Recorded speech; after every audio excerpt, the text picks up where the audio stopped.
Hi guys, welcome to my review of the Goal Zero Yeti 400 solar generator. Solar generator is a bit of a misnomer.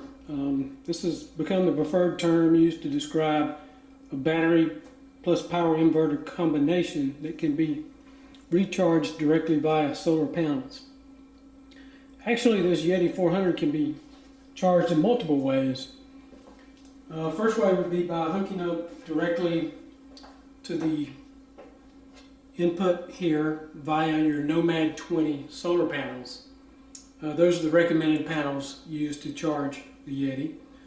But it can also be charged directly from your wall outlet, as I do most of the time. I usually keep this thing charging when I'm at home. So it's got a normal transformer, looks like most of them that you'll see. And just plug directly into the input and it's charging. The other really nice thing about this is it can be charged from your vehicle. When you buy this optional adapter where you can plug into your cigarette lighter and then plug this into the input port, and you can charge from your truck, car, whatever.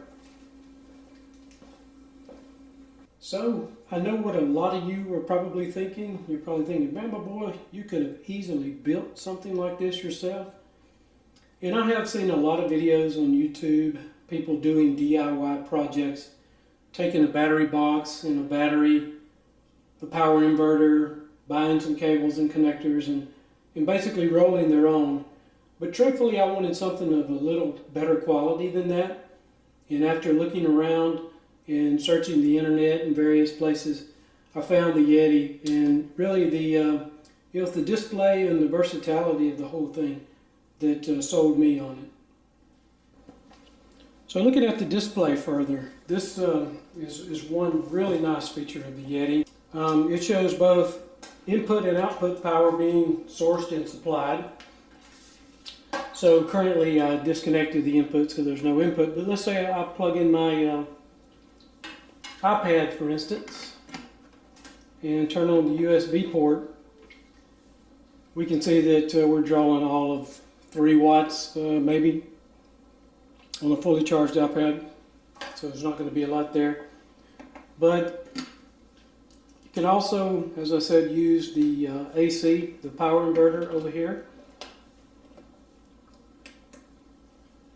And then here you see automatically we're pulling a lot more current, needing more power, and the main reason for that is the inverter itself requiring power to provide this pure sine wave out.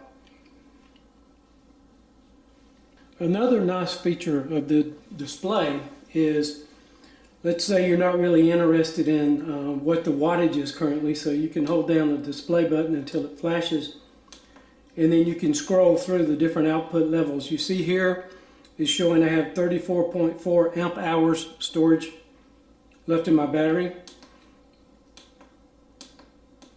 Hold it down, flashes 402 watt hours. Or I'm currently drawing 0.6 amps to charge my iPad over there. Or I had to be a little faster to scroll through these. 13.3 volts. So once again, this is a really nice feature of this display.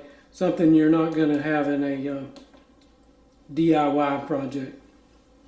Another nice feature of the Yeti 400 is they've included these Anderson pole chaining ports on the side.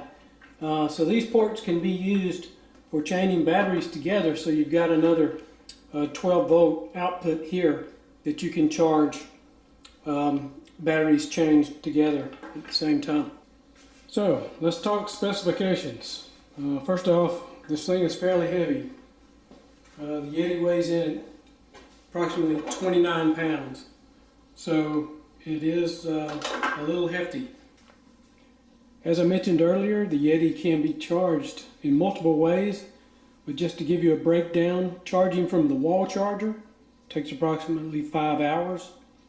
Charging in your car, be prepared for about 13 hours for a full charge. And using the Goal Zero Nomad 20 solar panels takes anywhere from 40 to 80 hours for a full charge.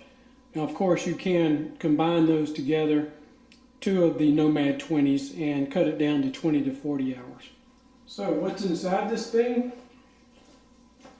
Well, this is an AGM lead acid battery.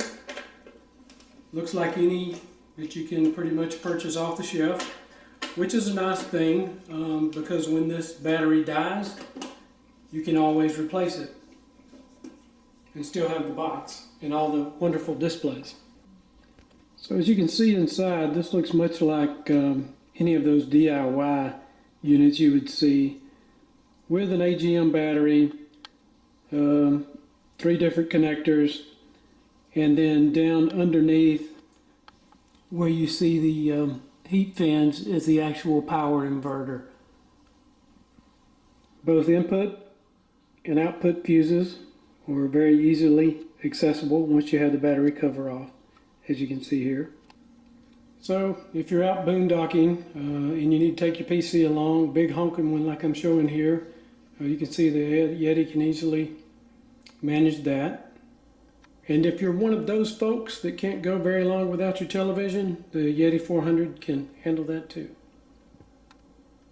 Thanks for watching. Adios.